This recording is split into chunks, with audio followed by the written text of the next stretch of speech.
Assalamualaikum warahmatullahi wabarakatuh. Selamat pagi anak-anak ibu semuanya. Hari ini kita mulai kembali untuk materi pelajaran kita yang kedua, yaitu mengenai tentang teks cerita sejarah. Kemarin kan sudah ibu jelaskan, dan juga KBM kita kemarin itu materi pertama mengenai surat lamaran pekerjaan, dimana kemarin sudah ibu jelaskan mengenai pengertian surat lamaran pekerjaan, kemudian struktur surat lamaran pekerjaan, contohnya, dan juga kaidah kebahasaan yang terkandung di dalam surat lamaran pekerjaan. Dan anak-anak ibu juga sudah ibu suruh untuk mengerjakan latihan melalui aplikasi Google Classroom. Dan ibu harapkan anak-anak ibu sudah mengerti mengenai KBM kita minggu kemarin.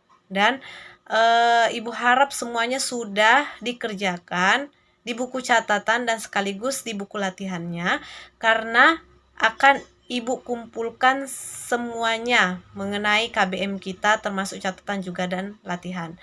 Baiklah, untuk hari ini kita masuk untuk materi KBM hari ini mengenai tentang teks cerita sejarah. Ibu harap anak-anak ibu terus menyimak materi yang ibu sampaikan dan bertanggung jawab setiap yang ibu suruh kerjakan. Dan tolong diperhatikan juga aplikasi yang kita gunakan, termasuk melalui grup WhatsApp dan juga Google Classroom-nya. Disimak ya nak untuk materi kita hari ini, yaitu mengenai teks cerita sejarah.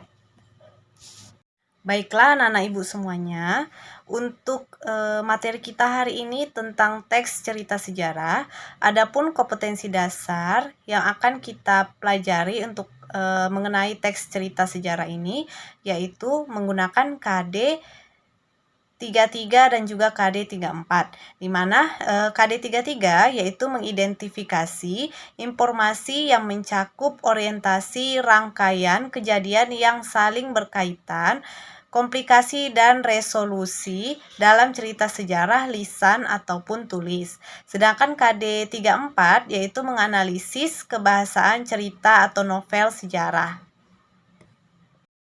Setelah ibu menjelaskan kompetensi dasar yang akan kita gunakan untuk materi kita pada hari ini, adapun fungsi dari teks cerita sejarah, yaitu pertama harus ada yang dinamakan sebagai edukatif. Edukatif ini adalah nilai-nilai pendidikan yang tercantum di dalam teks cerita sejarah. Jadi, setelah kita membaca cerita sejarah, kita harus bisa menemukan nilai-nilai pendidikan yang dapat kita terapkan di dalam teks cerita sejarah tersebut. Kemudian, fungsi teks cerita sejarah yang kedua yaitu inspiratif. Jadi, teks cerita sejarah itu biasanya kan berisi tentang tokoh-tokoh. Jadi dari tokoh di dalam cerita sejarah tersebut harus ada tokoh yang menjadi inspirasi untuk kita. Jadi inspirasi seperti apa? Misalnya inspirasi yang bersifat positif yang dapat kita terapkan dalam kehidupan kita sehari-hari. Kemudian yang ketiga fungsinya yaitu adanya rekreatif. Jadi di dalam teks cerita sejarah ini bukan hanya ceritanya tentang sejarah saja, tetapi juga harus ada yang berisi hiburan untuk kita ketika kita sudah membaca teks cerita sejarah tersebut. Selain fungsi di dalam teks cerita sejarah, juga di dalam teks cerita sejarah itu ada ciri-cirinya. Apa saja ciri-cirinya? Yaitu terbagi menjadi 4. Pertama, disajikan secara kronologis atau urutan peristiwa. 2, bentuk teks cerita ulang. 3, menggunakan konjungsi temporal. 4, membuat fakta sejarah atau rekaan. Perbedaan antara teks novel sejarah dengan teks sejarah. Kalau teks novel sejarah itu menceritakan tentang cerita rekaan. Jadi isi novel sejarah itu bersumber dari cerita rekaan, adapun juga cerita fakta, tetapi lebih banyak itu bersifat cerita rekaan. Kemudian yang kedua itu ditulis oleh novelis. karena dia memang tidak sesuai dengan kenyataan ataupun fakta. Kemudian yang ketiga itu bersifat imajinatif, jadi banyak imajinasi yang terkandung di dalam teks novel sejarah. Kemudian yang keempat, novelis tidak terikat fakta sejarah. Jadi isi teks novel sejarah itu tidak keseluruhan mencakup tentang sejarah, tetapi ada hal-hal yang bersifat imajinatif juga. Sedangkan teks sejarah ini kan termasuk cerita fiktif. Jadi di dalamnya itu haruslah bersumber dari kisah nyata. Jadi memang harus sesuai dengan fakta dan kejadian yang benar-benar terjadi. Kemudian yang kedua, ditulis oleh sejarawan. Jadi kalau di dalam teks sejarah ini tidak sembarangan ditulis karena memang sudah berasal dari sejarawan kita. Kemudian yang ketiga, rekonstruksi fakta sejarah. Jadi di dalamnya memang terkandung fakta-fakta ataupun benar-benar terjadi. Kemudian yang keempat, sejarawan terikat fakta sejarah. Jadi sejarawan itu harus menulis teks sejarah itu harus memang sesuai dengan kenyataan, harus sesuai dengan fakta dan sumber yang memang betul-betul kisah nyata. Jadi di dalam teks novel sejarah yaitu di dalamnya harus menjelaskan dan menceritakan fakta atau kejadian masa lalu yang bersifat naratif atau deskripsi. Jadi di dalam teks cerita sejarah ini haruslah memang berkaitan dengan kisah nyata yang memang benar-benar sumbernya itu dari sejarawan kita. Contohnya misalnya cerita Gajah Mada berikut ini, kalian simak ya nak, beserta dengan struktur teksnya juga.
Jadi, untuk materi kita hari ini tentang teks cerita sejarah, dapat Ibu simpulkan bahwa teks cerita sejarah itu adalah teks yang menjelaskan fakta atau kejadian masa lalu yang menjadi asal muasal atau latar belakang terjadinya sesuatu yang memiliki nilai kesejarahan.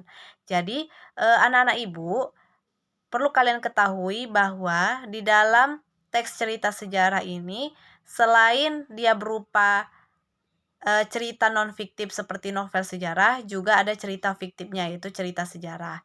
Jadi untuk materi kita hari ini, kedua-duanya lah yang akan kita pelajari. Jadi, di dalam teks cerita sejarah memang harus ada fungsi yang tadi sudah Ibu jelaskan bahwa ada 3 fungsi yang memang harus ada di dalam teks cerita sejarah, yaitu pertama harus bersifat edukatif, kemudian yang kedua harus bersifat rekreatif, kemudian harus bersifat